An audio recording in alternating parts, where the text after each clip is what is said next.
Hello, I'm Ben, and this is my podcast where I share interviews, tips, and ideas to help you build a better marketing strategy. Back in July last year, I spoke to Tess Coughlan-Allen about planning the content for your website, along with tips to get started and a helpful tool to map out your content. I firmly believe that websites should be built around the content first, and it's actually a key part of the design process. If you're starting a new website project or revising your current site, then you'll find real value in this conversation. I think a lot of people struggle with planning the content in the first place. Mm-hmm. I think when we're looking at a website, a lot of people want it to look nice. So they start looking at the design, they look at other people's sites, and that's where they focus their attention.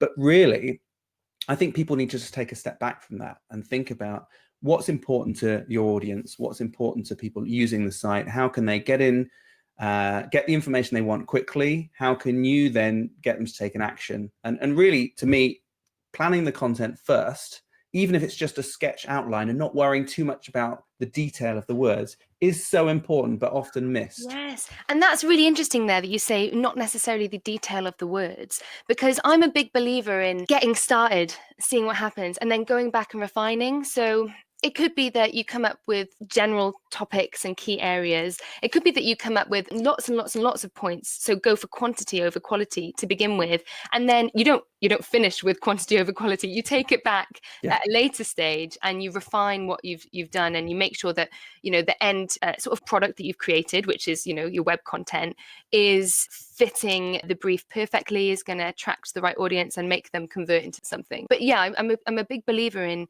just getting started, because I feel like with other writers, so like novelists, fiction writers, they're always talking about how, the book's not going to write itself, and you really need to get started and actually write and don't even edit until a later point.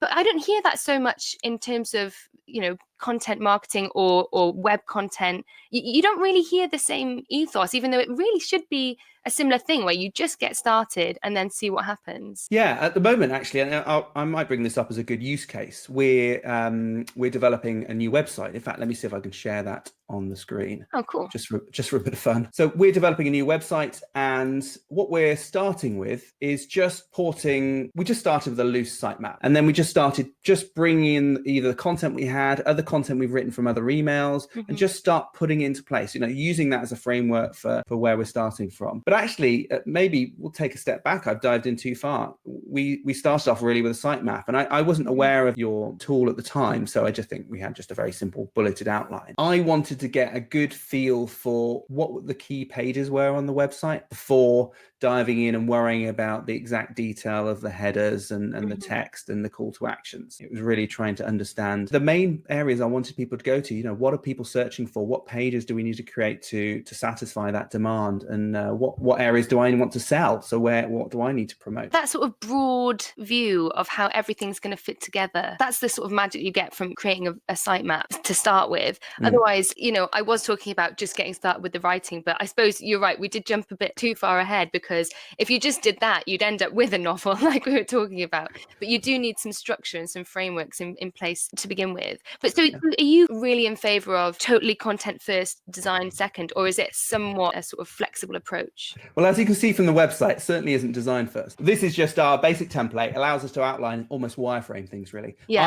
I'm very much an advocate of the design will help convey the content to the user in the right way. So we will actually be designing the site around the content once it's in place. I know the content will change at a later stage, because you might, certainly when you're getting down to the detail of text, you're going to want to revise and write the text so it looks right as well as it reads well. So yeah, that comes very much later. But it has been a stage of, we go through the outline and I look at all the key pages, then we pull those into WordPress as soon as possible, because then you can start getting a feel for it and then start fleshing out the content. As I say, we're just basically bringing it in and then editing it down, bringing it in and editing it down and moving things through. But let's step back, because I wasn't aware of your tool at the time in terms of doing this, and maybe it's just worth having just a quick demo of how that might work and what a mind map might look within that. So this is your website. I have got an account, so I'll just log in on that. So I've actually done this in reverse. I won't go into the plugin now. We'll come back to that later, but you've actually got a way of connecting to a WordPress site, and then your tool will actually link between the WordPress site and your tool, so they're in sync. In some ways, as a way of doing having a content audit of your website, you could actually put the plugin in place, backports all of that into here. Exactly. You can start from scratch and build your site from scratch, or you can plug into an existing site and then voila, you can see the structure. And so for me, what we've got here is it actually pulled out the key areas of the site. It pulled out the hierarchy, so we can see that all these pages sat underneath this one. Even though I had a fairly good idea on paper, seeing what the outline was like, and then we put it into WordPress and got a feel for how you could click through and move through the pages. Bringing it back into a mind map diagram like this was really helpful, just to see that actually some of the areas like the blog, really we want them to sit under our marketing resources and the events as well. And it gives me more clarity about the particular pages we've got on here. So it just, for me, I'm a very visual person. So having something like this allowed me to really take a snapshot of the website and understand where all the pages were and how they fitted together. Yeah, and you can change the hierarchy too. So you can drag and drop one idea, place it on top of another, and that will change the parent hierarchy there. So it's basically a way of speeding things up and sort of piecing things together visually, but beyond a visual tool that actually creates your site or makes the changes too. A real time saver. And so if we take a step back and you've got a blank drawing board, you've got some ideas about how you want to structure your website, whether it's a completely new one or you're restructuring an existing one, how does mind mapping help with that particular process? Sure. So there's a couple of different approaches you can take. If we forget about the fact that it's content for a website for a second and just think you're just trying to come up with some ideas or some, it could be content for anything, whether that's a blog post or social media campaigns or something. You go back. So the first way to do it is to think totally freely and totally organically, and you just start with one word in the middle and you let your imagination run wild. Basically, the visual technique means that you create many more ideas that are kind of different, possibly unachievable if you'd worked in a different way, and you go totally free. And again, like I said, quantity over quality at this stage. And the idea is that your left side of your brain and your right side of your brain are working together, because you're both organizing and structuring things, but you're letting your creative side run free. So that's the best way to start. But you can go into it in a bit more of a strategic way if you do have something like content planning for a website at the center. So in that case, you're not just thinking about a topic, you're thinking strategically about what you need to do. And so in that case, you might have different elements that you want to explore in your mind map, like keywords if you're working on SEO. So perhaps it's a way to explore not only the possible keywords that you want to go and research, or it could be the other way around, where you want to achieve something, so you need to go back and find out if which keywords are going to work for that. Or it could be that you found one specific keyword and you need to come up with like 10 or 20 ways to get that into your content somehow.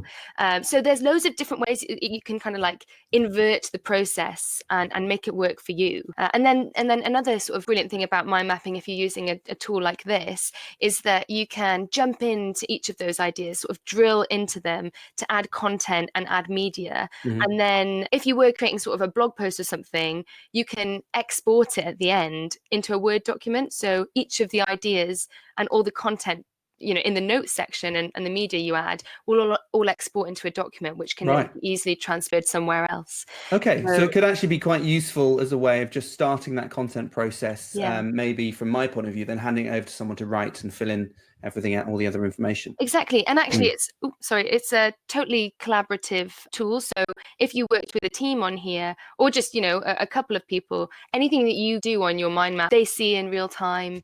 And there's chat functionality in there as well, so you can actually discuss what you're doing as you go. So there's a lot to it if you want to make the most of all those elements. There is, and there's actually a few other tools up here that I was looking at, and I did speak to you about this at the conference. The task backlog, so you can actually put the different tasks in that relate to work that you're doing.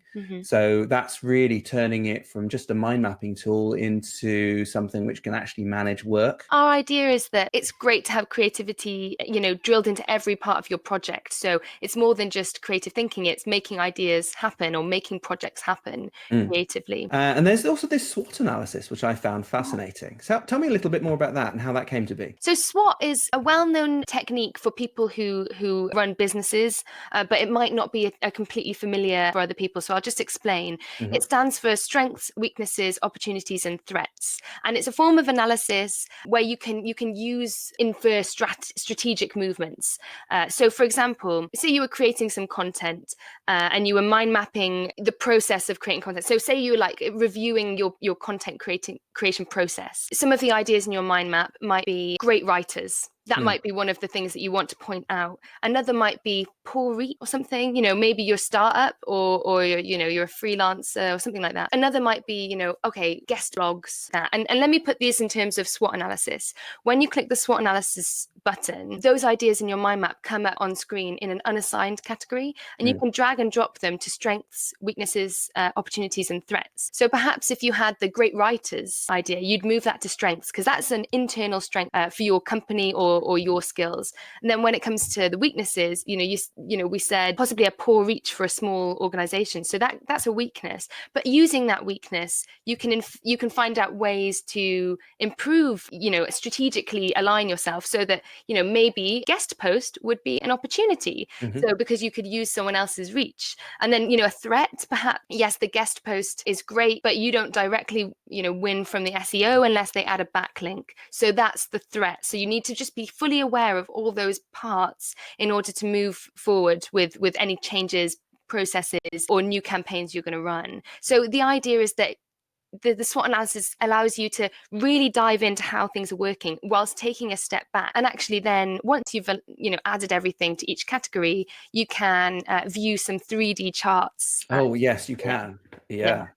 So we've only got a couple of points on this one, but if you can end up with a really full range of 3D charts. And then if you go further into more advanced analysis, you can actually weight each of the strengths. So if there was something that's really likely to happen, you'd give it a higher weighting, and then it's a bigger sphere. It's a whole rabbit hole to delve into. It is, and actually there's a couple of templates. I don't know if we've got them here, but if I add one in, you can choose these templates. And actually the SWOT analysis might be quite relevant for things that may be more personal in a business. If you've got a one-to-one meeting, well, that could be with a client who wants to renew the contract, and you could say, well, that's just like an employee talking to their boss about getting a raise or doing a different role in there. So it could be about how you can list all the things you're good at, things you're not so good at. You can use your SWOT analysis to move them into the right areas, and I think that there's a lot of scope, certainly outside of content. It removes a barrier for entry when it comes to things like SWOT analysis, because just by mind mapping it to begin with, things spill out. It's an easy process to use.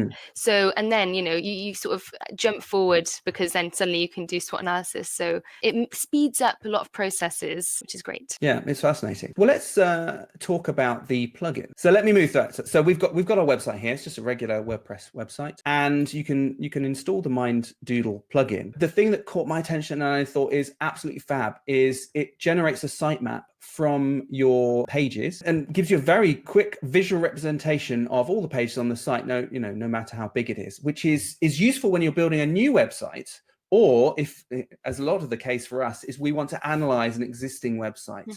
And we've got tools that do this. We use SEO Spider, which is really good at spidering the site and giving you a visual, but it's intense. This is a much simpler way of just getting a really good, and I mean simple in a good way. It's a nice, simple representation. It's very logical, which I like. Talk us through this a little bit and the site and the plugin in detail. So we've taken some of the most popular elements of Minddoodle and tried to expand it so that it helps people in different contexts. Everyone kept talking to it. We focus a lot on user experience and feedback, and that helps us to create sort of a strategy for how we create new features. The visual sitemap came from responses from the WordPress community and requests, basically, that they could brace some of the visual elements of Minddoodle in terms of creating their websites. So they could already you could do it, but it wasn't going to work. You're going to have to repeat it. And that's the case for visual sitemaps. If you're going to draw it on paper, for example, you can do this, but you have to repeat it then and implement it in a separate, process. But the beauty about this is that you can map things out using the tool, using the plugin from your WordPress dashboard, and you don't have to repeat it because it's more than a graphical tool. It actually creates the pages. You can move the pages around, change the parent-child hierarchy. Basically, you're never repeating your work. Everything that you see, you're actually making those changes. And we get a lot of positive feedback in terms of people working with clients as well. If there's a client who perhaps at the stage of the development process, it's safer for them to be using MindDoodle instead of using, logging into the WordPress dashboard, even though WordPress is so wonderful as a CMS for people to use no matter what their technical skills are. There are some circumstances where the clients are better off, it's a safer environment to be away from the WordPress dashboard. So in those cases, the collaborative element makes it much easier for people to use the connection between the MindDoodle platform and the WordPress dashboard. And then there's lots of other sort of ways to use the sitemap. So for example, you can add tasks to each of the pages. And then that, again, it connects to the task board that you showed in MindDoodle. Yeah, that's right. Here's an example, yes. So you have a summary and you can dive into each of the pages as well. So this could be really useful if you're working with someone on the content side of things. So you could deliver the tasks directly in WordPress and you wouldn't need to use another tool for that. Exactly. But basically, again, it's many, many different ways to make the whole process smoother and simpler, and then inevitably quicker, using, like I said, some of the key elements of MindDoodle in a WordPress context. If you found this podcast interesting, then you might like my marketing club. You can join for free to receive regular tips and advice by email so you can become more effective in marketing your business. And pro members get access to my live webinars every month, along with all previous webinar videos, an audio-only podcast that you can listen to while you walk the dog or do the dishes, and exclusive discounts and other perks. You can find out more by visiting ratherinventive.com/club. That's ratherinventive.com/club.